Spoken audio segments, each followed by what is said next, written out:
commercial rocket ships, a lunar outpost, expeditions to Venus and Mars. The second golden age of space is upon us. Space is the ultimate frontier. Dozens of nations are looking to the stars, but one in particular is gaining ground on what has been U.S. preeminence. Before 2003, China had yet to put a human in space.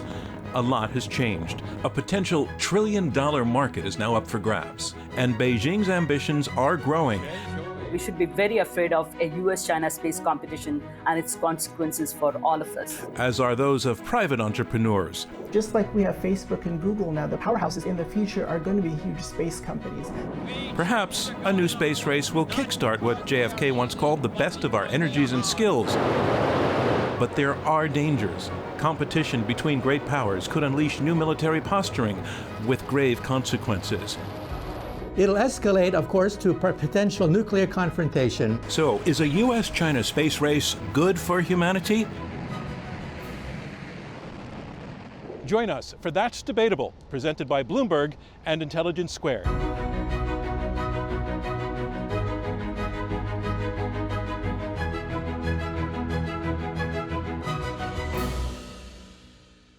From Washington, D.C., I'm John Donvan, your host and moderator. Welcome to That's Debatable, an interactive series on today's most pressing issues. We have 4 space luminaries to debate this resolution. Is a U.S.-China space race good for humanity? They take questions from me and our global audience, which votes to choose the winner. The team arguing against: Michio Kaku, a best-selling author, theoretical physicist, and a co-founder of string field theory; and Raji Rajagopalan, a distinguished fellow and head of the Nuclear and Space Policy Initiative at the Observer Research Foundation, one of India's leading think tanks. Their opponents: Avi Loeb, a physicist who was the longest-serving astronomy chair at Harvard; and Bidushi Bhattacharya, a former NASA scientist turned entrepreneur. She oversees global businesses in space education and startup incubation. Let's go to their opening statements. The development of outer space is inevitable, not just in the United States and China, but in nations that have a per capita GDP that's just 3% that of the US. They are becoming space leaders. This is not just governments around the world, it's also private companies and startups.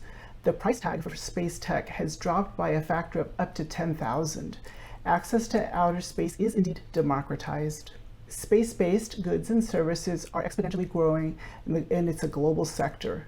Let's figure out how to cooperatively manage its development.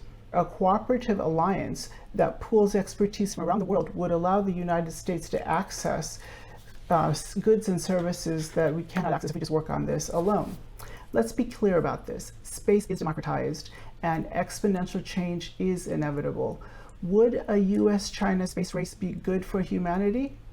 Or would it necessarily lead to the rapid misallocation of resources for possible militarization of space? I don't think the latter will happen. I believe any space race will very quickly move into military competition. And U.S.-China space competition will be no different. Second point, I think the U.S.-China space race cannot be limited to just the 2 players. This will spread. This will have cascading effects. Third point, which is we are already facing serious problems in space. Space is crowded, congested, and with the space race, it's already contested as well. And the usable areas in outer space is fairly limited, and we need, therefore, restraint in our activities, the kind of activities that we engage in. This means we also need to bring about multilateral governance, global rules of the road, global agreements. But this would require, first and foremost, multilateral negotiations. And the key negotiating body, the Conference on Disarmament based in Geneva, has been stalemated for more than 2 decades. In fact, the last negotiations happened in 1996. And I think even though we do have a few treaties in place, we need updating some of the existing measures, such as the Outer Space Treaty of 1967. We need to change the rules of the road for global governance. Otherwise, we will be essentially making space sustainability a serious threat in the coming years. In general, competition is good, both for science, technology, and humanity more generally.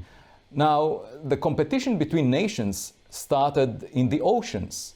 Imagine forbidding ships to leave Europe in fear of the use of ships for military purposes.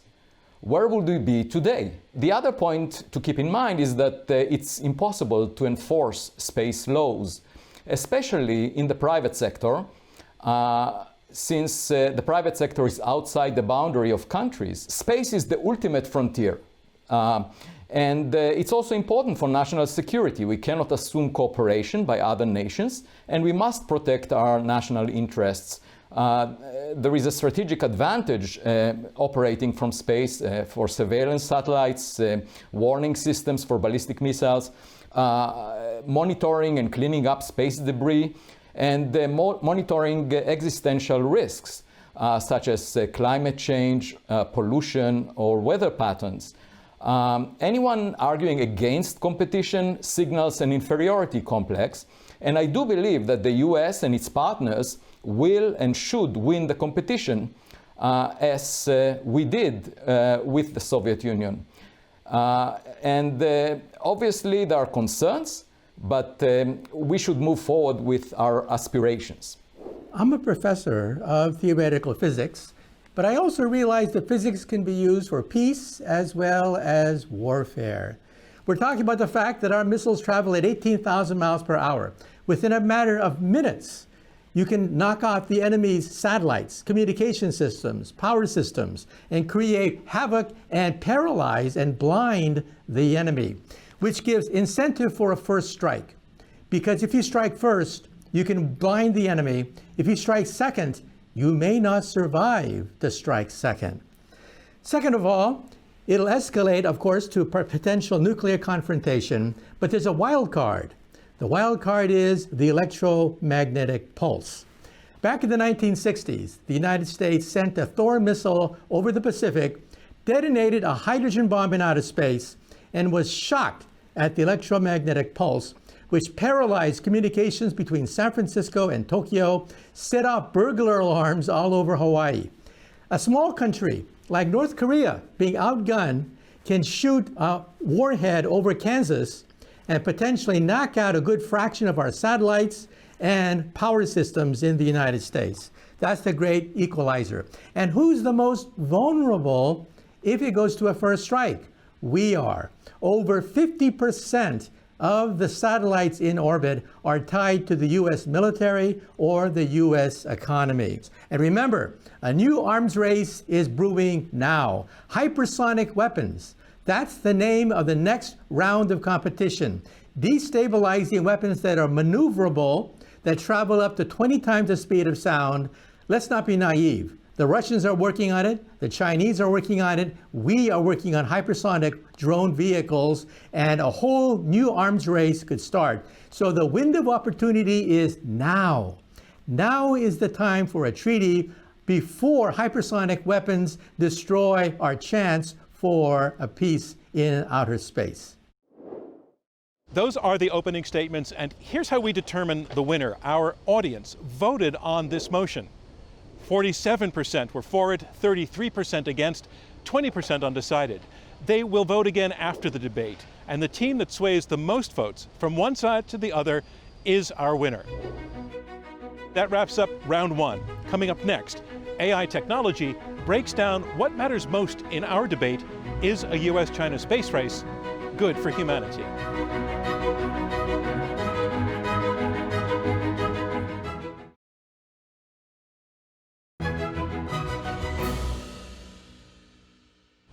Welcome back to That's Debatable, presented by Bloomberg and Intelligence Squared. The motion: is a U.S. China space race good for humanity? We now bring in our global audience. People around the world weighed in on this debate, and we turn to IBM Watson to understand what matters most. Here's how the artificial intelligence works. First, people around the world submit their arguments online. Then, the AI assesses the quality of the arguments, filtering out any irrelevant submissions, and sorting the remaining arguments into for and against. Next, the technology identifies the recurring key points, ranking them based on their quality and their frequency. Finally, the AI creates a coherent narrative of the strongest and most prevalent points for both sides of the debate. And now we get to hear it, a selection of the key points and arguments that our global audience, thousands of people around the world, thought were the most important on this topic. So let's get to that. Hello. The following analysis used AI models to identify the critical key points made by each side on the motion, a U.S. China space race is good for humanity. 48% support a U.S. China space race, with 41% of those arguing that a rivalry between the East and the West boosts innovation and scientific advancement. Another key point for the motion was that a U.S. China space race would demonstrate how competition can expand knowledge and drive international cooperation.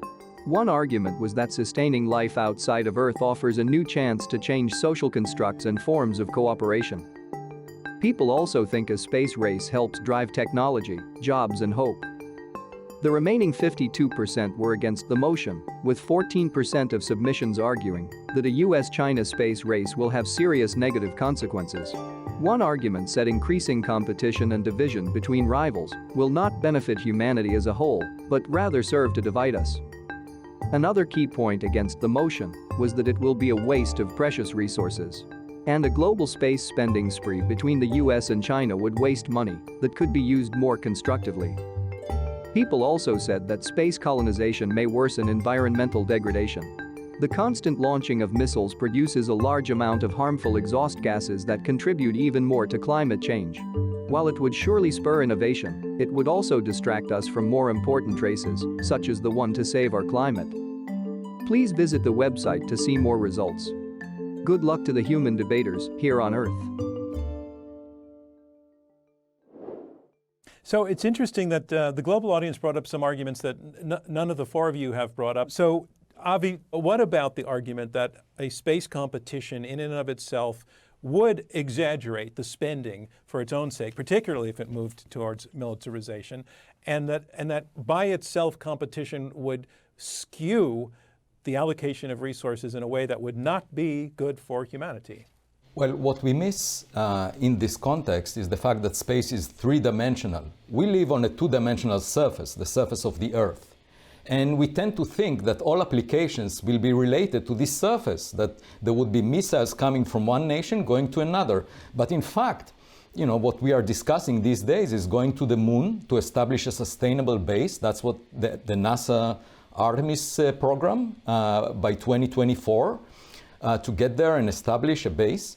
And then eventually go to Mars and perhaps beyond, because there is a lot to space beyond the limits of our immediate environment. And so, of course, there is the immediate environment and the risks for wars and so forth, but the way I see space is the third dimension. We have to discuss that, and the technology to reach to the third dimension and the resources that we may find there. The sun will burn out.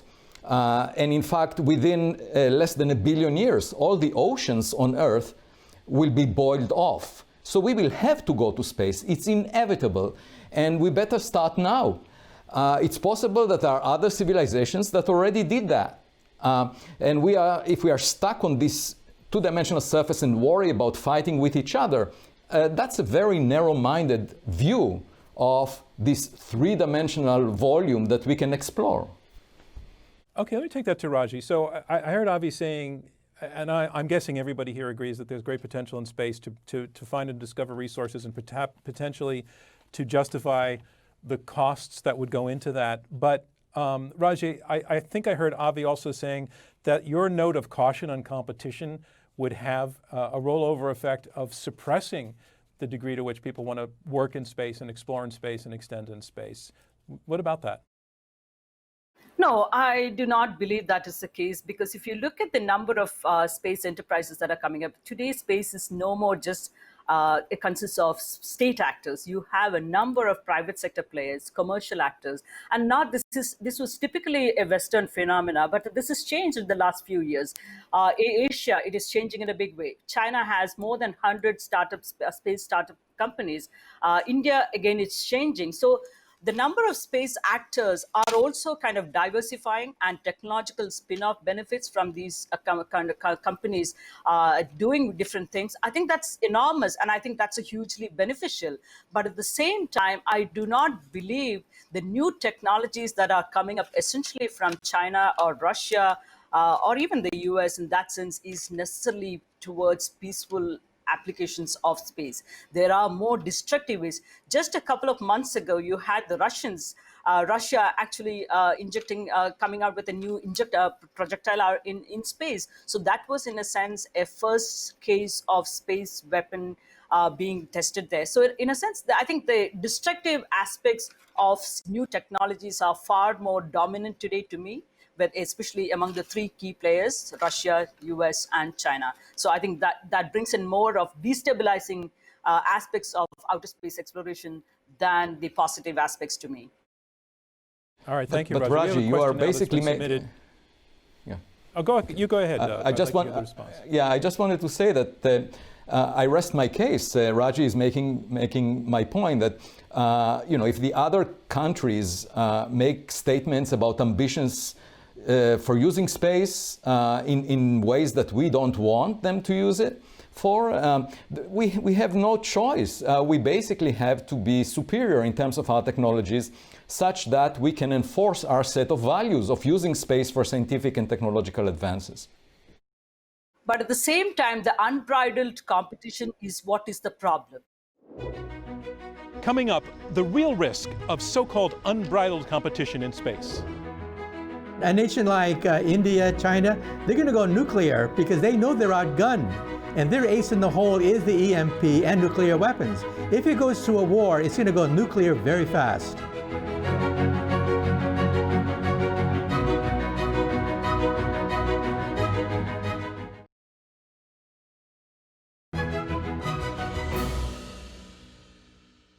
We have a question from Elwan Lobo-Pires that's been submitted during the course of the debate, who asks, why do proponents of cooperation think that Chinese will abide with any rules set down for genuine cooperation? Michio, I think that question goes directly at your thesis. So the question is, why would anybody expect the Chinese to play nice? Well, first of all, nations work in their own national interests. Let's not be naive about this. We can dismiss all the highfalutin platitudes about peace and justice and stuff like that. But the bottom line is nations work in their own interests. We pay generals to win wars. We don't pay generals to lose wars. So we have to craft a treaty that looks at the interests of each nation. So why was it that President Ronald Reagan signed one of the greatest arms control treaties in history between the Soviet Union and the United States? Because it was in their interests. And the same thing here. The Chinese will realize that they're outgunned, that if it does come to a war, they're going to suffer a lot. We'll suffer more, of course, but they too will suffer with their economy. And that it is in their national interest to sign a treaty.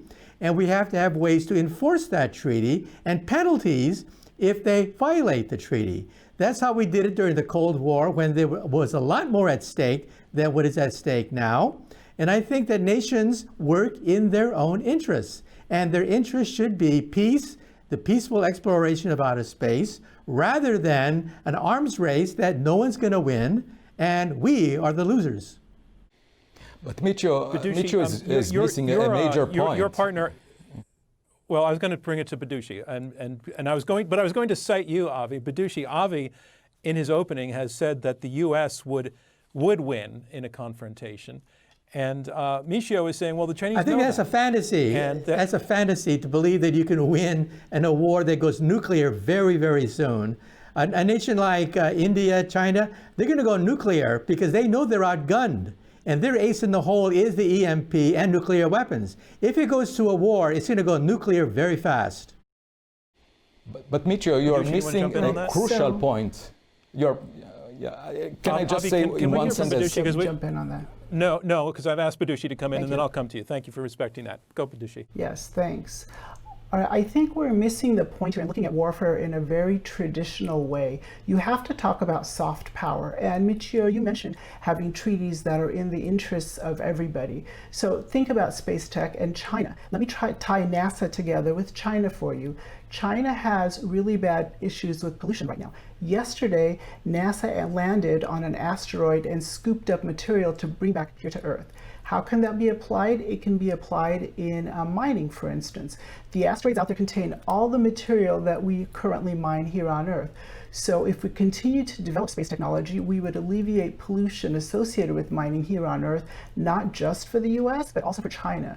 So India and whatever other country you want to talk about. So if we can find that sweet spot where everybody benefits, I think those benefits will override the choking pollution or whatever other climate-related issues that you're talking about right now. And that involves soft power.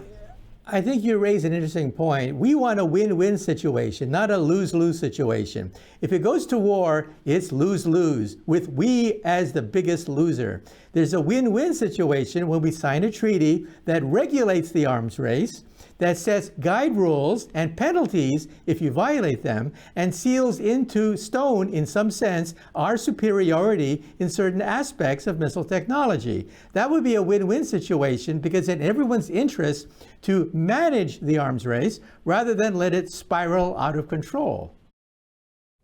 I want to bring in Avi on that because I cut you off before, so Avi, jump on in, please. Yes, so I think Michio is missing a crucial point, and that is the private sector. It's not a frontier that is pursued only by nations. It's pursued by the private sector, and we know about SpaceX and Blue Origin's interest in going to Mars. And any treaty you sign among nations does not need to be satisfied by the private sector because the private sector has its own commercial interest. And private sector therefore, I would argue laws. that they have to obey laws. I would argue the laws say that private enterprise has to obey certain ground rules. If they don't, they go to jail. Within the borders That's called of American justice. No, that's within the border. No, private companies have to obey national laws, or else you go to jail. Not in space. That's the foundation of our American judicial system. But there is no space within the jurisdiction. Raji, you've been very Raji, you've been very can I finish? And you're politely raising your hand, so I want to bring you into the conversation. Raji, please jump in. Yeah, okay, of course, absolutely. Thank you. And I think the commercialization of actors in space is a very relevant point. You have SpaceX, you have Blue Origin, and so on and so forth. But if you look at the space commercial actors in China, they are not free. There is no free market out there. There is no market competition that is taking place. They have a mercantilist approach. They are run, driven, and managed completely by the state. So that's point number one. Second, the private sector is also bound by the laws that are signed by a particular nation. So if the SpaceX is going to launch something, they are bound by the laws that the U.S. has signed on to. So there are international treaties and regimes that govern even the outer space activities by the private sector. So it cannot be that private sector can do anything that they feel like. It's not a free-for-all game out there. I think that's a huge difference that one has to be kept in mind. Avi, you're satisfied? We can move on to another topic? No, I'm not. I felt like you had not another at word all. I do think that there is no enforcement mechanism of space laws at the moment. And I do think that the interests of the commercial sector would win the day because there is a lot of potential benefits to space, commercial benefits that outweigh the military benefits. And as a result, I think that space will serve the better of humanity. And so the commercial aspects of going to space tourism, communication, telecom, and mining, these will outweigh the military concerns that people have because of the global nature of the world economy right now. I think this is again a demonstration of the kind of competitive spirit that is picking up. And because Space Force came up and it received a huge amount of news headlines and so on and so forth, but that's because Trump has done it. But this is to say that this is only a response to what the Chinese and the Russians have already done.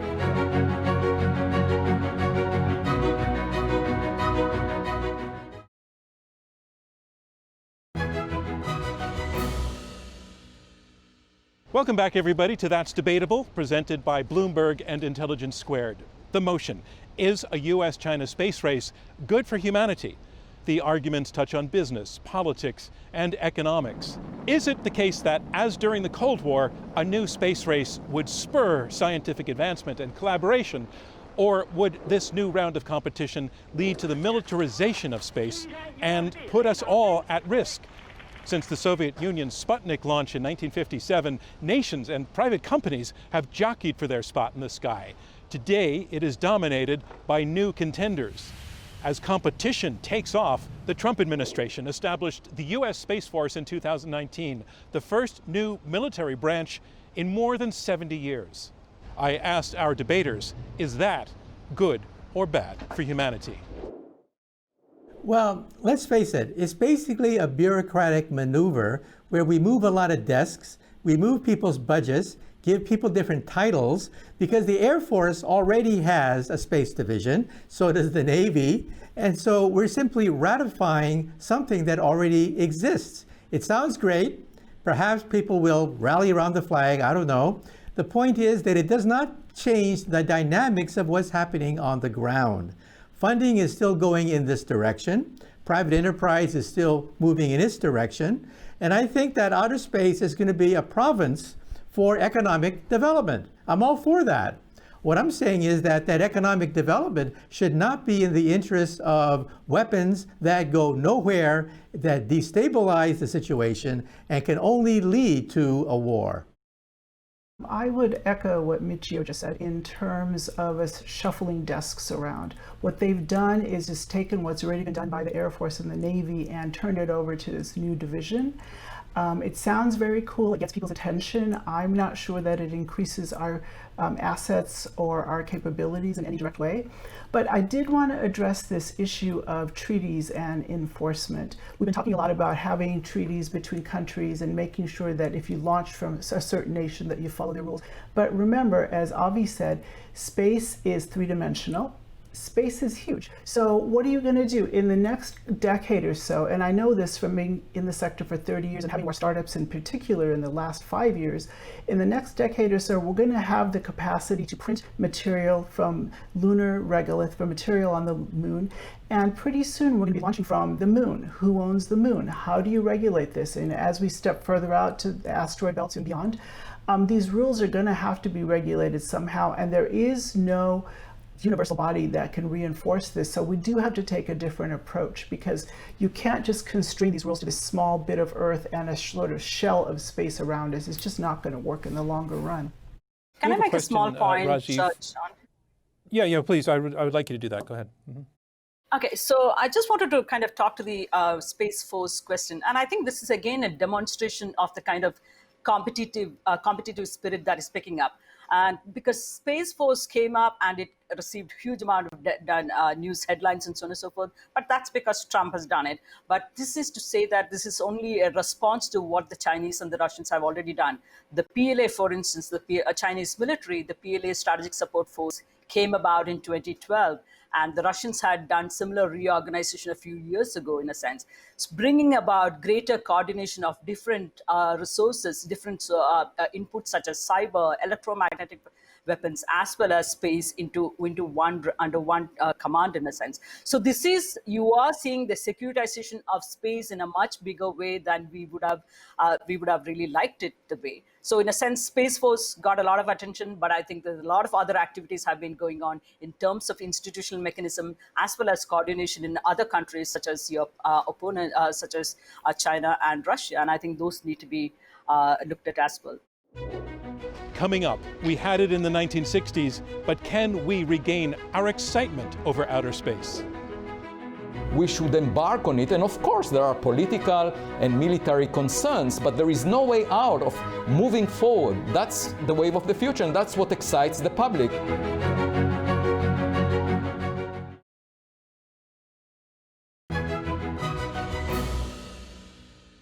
Avi, we have a question from an audience member named Jonathan Spitz, and he asks, are the ideas of a space race and some form of peace in space mutually exclusive?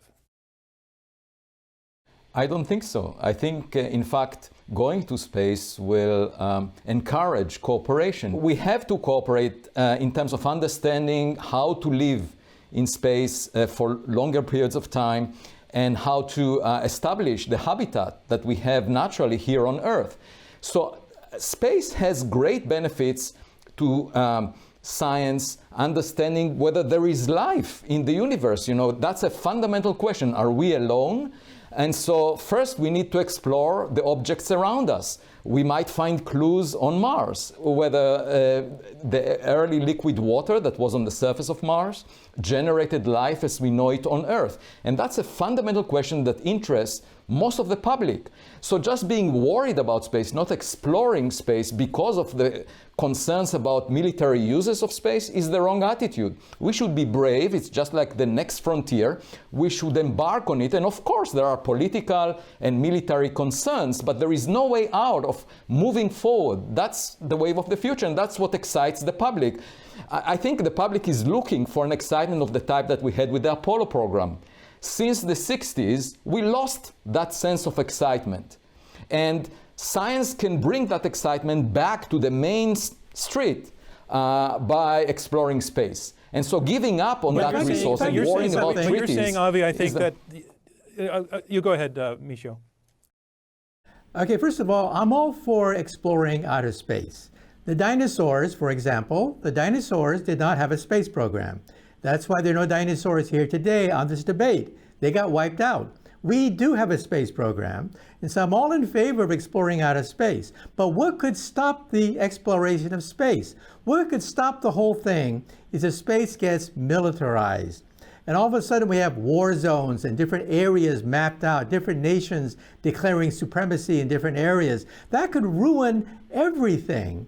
And I think that in the interest of science, that we should have scientists and explorers in the forefront of exploring outer space rather than militaries. So we have to rein in the military, and the way to do that is with treaties. And that's why I'm saying that it's worked in the past. That's why Ronald Reagan was able to pass some of the greatest arms control treaties in the history of humankind, because he realized that, yes, ultimately, it's pointless. Ultimately, we in the United States are the biggest losers. As the Chinese like to say, never pick up a rock only to drop it on your own feet.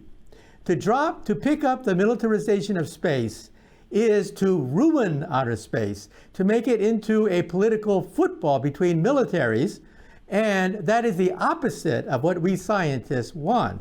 So we scientists want an open playing field.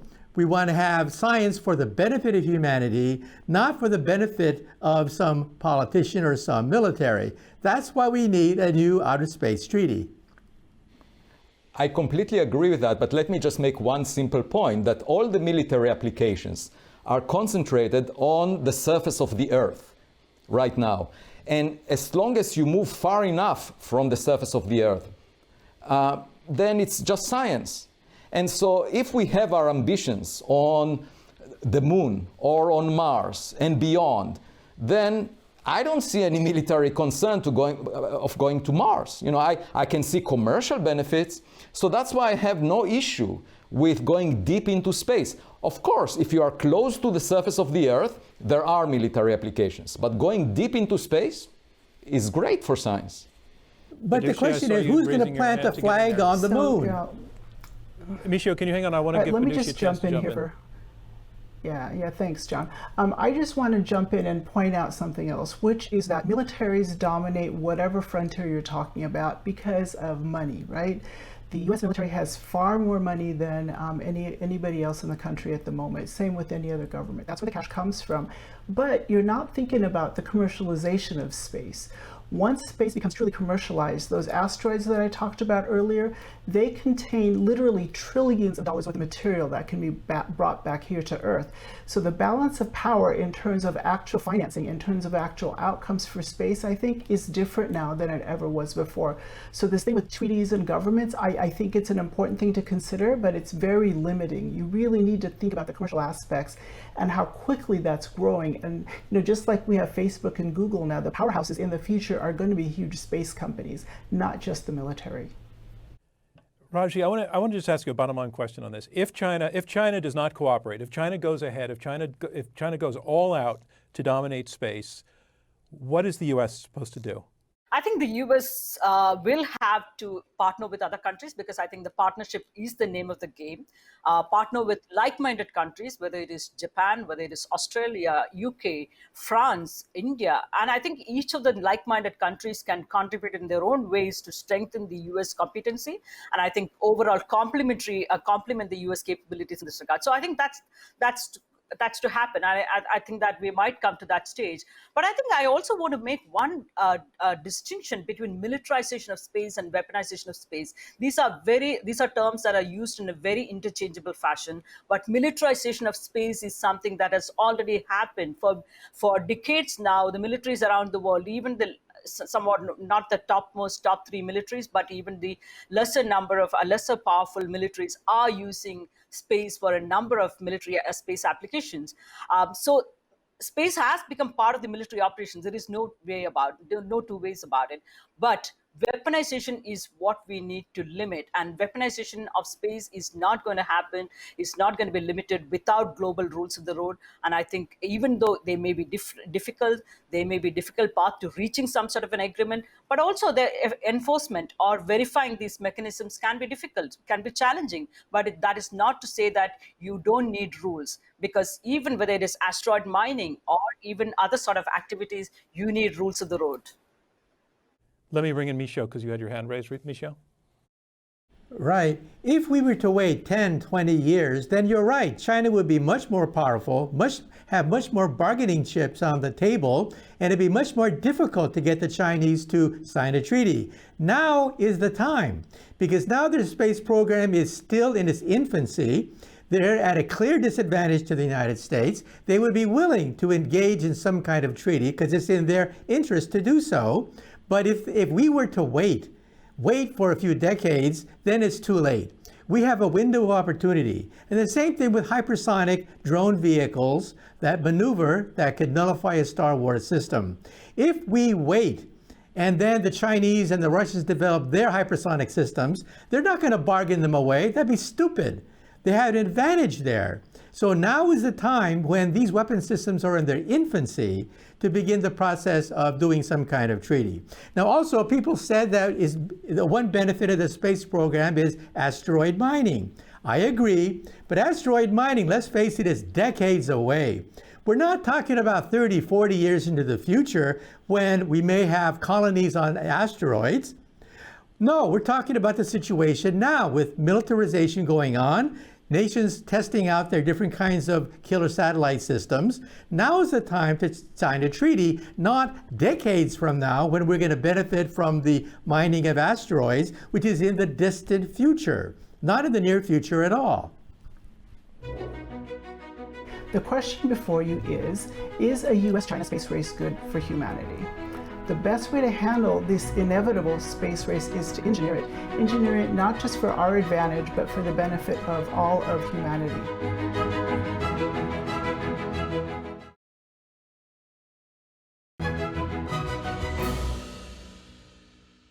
Welcome back to That's Debatable. The motion, is a U.S.-China space race good for humanity? Now we go into round three, closing remarks from each of our debaters. I hope by now you're convinced that the space sector promotes innovation, that access to it has become increasingly democratized globally, and that the sector will move inevitably at an accelerated pace in the coming years. This means you have unimaginable spin-off technologies that are soon to be coming your way. 20 years ago, would you have imagined replacing those folded maps in your car with a map application that fits in the palm of your hands? The question before you is a U.S. China space race good for humanity? The best way to handle this inevitable space race is to engineer it. Engineer it not just for our advantage, but for the benefit of all of humanity. Now, our opponents have expressed concerns that an accelerated and costly militarization of outer space may occur. Let's think about their concerns, which are valid. What would happen if, for instance, a government entity or even a private party decided to wipe out the United States telecommunications network using an electromagnetic pulse? The impact of such a scenario could be mitigated if we start now. With a down-to-earth approach to space development, we would be able to face this potential catastrophe with inclusive partnerships already in place, where we would immediately be able to access global networks of telecom satellites from other countries until we got our backup systems back up in place. Space is indeed becoming democratized. Today, startup companies can build and launch a base model of a handheld satellite known as a CubeSat. This is something that my startup company builds and works with on a regular basis. You can build and launch one of these for the cost of a Ferrari, for instance. The U.S. can and should take advantage of wide-scale access to space tech and build cooperation on a planet-wide basis. So, dear viewers, please think big, aim for the stars, and vote in favor of the premise a U.S.-China space race is good for humanity. Let me try and conclude my points with two arguments. I think we are already having difficulties in carrying peaceful activities in outer space. And I believe the US-China space race will make it much worse. I was part of the UN group of governmental experts that met in 2018-19 as a technical advisor. And I witnessed firsthand the kind of difficulties, the high level of disagreements between US-China on a number of these issues. And I believe this will get even more difficult, more challenging in the coming years with the US-China space race gaining more traction. We need a lot of work to get over these disagreements, to resolve these disagreements, but it's not going to get any easy if you're going to go down the path of weaponizing outer space. It is harder to reach agreements because the US-China competition has made the stand of each of these countries extremely harder. This brings me to the second point I want to conclude with. This is about the consequences, John. The consequences of intentional or accidental conflict in space is very, very severe, is seriously consequential. A day without space is actually unimaginable. The whole world will be affected by it. No hope for a vaccine, for instance. Like, for instance, the pandemic gives us a hope that we can actually develop a vaccine, but we don't have such vaccine for a disruption in space. A pandemic disruption looks actually pale in comparison to a sort of a satellite disruption in space. This will be an unmitigated disaster, so we should be afraid. We should be very afraid of a US-China space competition and its consequences for all of us. I hope the audience are convinced about the arguments that we have made and will vote against the motion. Thank you. The space race is inevitable. The cat is already out of the bag. And our best bet is that the global economy would make cooperation the general theme of the space exploration. And we should not forget that space is all about going in the third dimension. We keep thinking about militarization of space, but that's only restricted to very low latitudes above the Earth. Ultimately, space is all about going far from the Earth and exploring what is out there and all the resources that we cannot find on Earth. Going to the moon, then to Mars and beyond, and going to asteroids. All of this offers financial and commercial benefits, and it's relatively low cost compared to nuclear weapons, for example. So there is no way to prevent that, especially in the private sector. I mean, nations can sign whatever they want, but if there is a commercial benefit, it's hard for me to see how a space law would be enforced. Will there be a space police chasing satellites? And so I think space offers great benefits, not only in terms of the global economy, but also in terms of science. And we already see that in the context of astronomy. There are many satellites that helped us discover new secrets about the universe. Nobel Prizes in recent years were given to such discoveries. And the future is much brighter because we can now imagine what we might be able to achieve. Going to the moon, going to Mars, there are many important benefits, and we can enforce the values that we believe in, that science and technology should drive us to space by being superior relative to everyone else. So vote that space is good for humanity, please. You mean the U.S.-China space competition is good for humanity? U.S.-China space race will promote the exploration of space, and that is good for humanity. Okay. I'm all in favor of the exploration of space. I'm all in favor of mining the asteroid belt. I'm all in favor of going on to Mars. But realize what could upset the apple cart? What could upset all our dreams of one day reaching for the stars?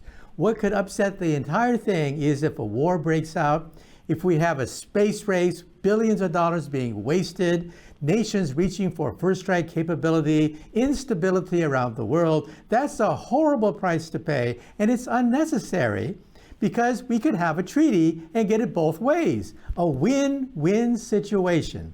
On one hand, peace, which is the goal of everyone on the planet Earth, or should be. And second of all, the peaceful exploration of outer space for the benefit of humanity and private enterprise.